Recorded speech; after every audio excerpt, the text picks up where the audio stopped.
some have thought that as a result of my statement in Chicago that I would go along with the Mansfield Amendment or others to unilaterally reduce our forces, and I'm sure that question was in your mind as well.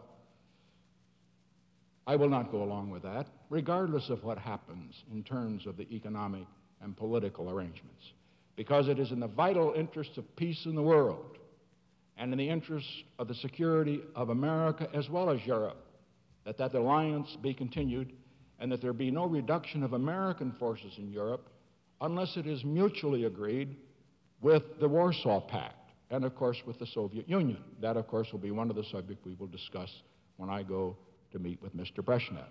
So I will continue to work for a continuation of cooperation in that field. The point I was making in Chicago, and I must speak very bluntly, and everyone in this audience knows it, there is growing in America a new sense of isolationism. After Korea, after Vietnam, many Americans say, let's bring everybody home. We've carried the burden long enough. Bring them home from Europe and bring them home from Korea and other places in the world, and we'll take care of ourselves. That's good short-range politics.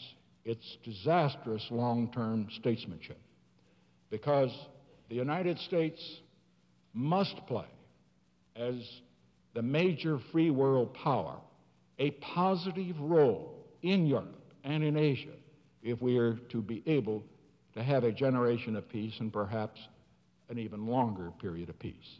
And so we will continue to work with our European friends, even though we at times disagree. But they must understand that in the event that their policies in the political and economic fields appear to be hostile to us, it's going to be hard for any president, including this president, strong as I am for the alliance, to get through the Congress the necessary appropriations to continue doing what I think we have to do for their security and ours.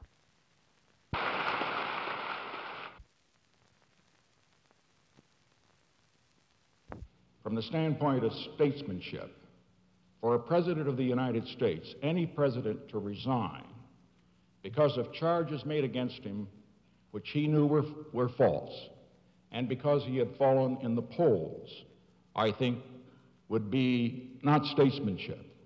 It might be good politics, but it would be bad statesmanship, and it would mean that our system of government would be changed for all presidents and all generations in the future.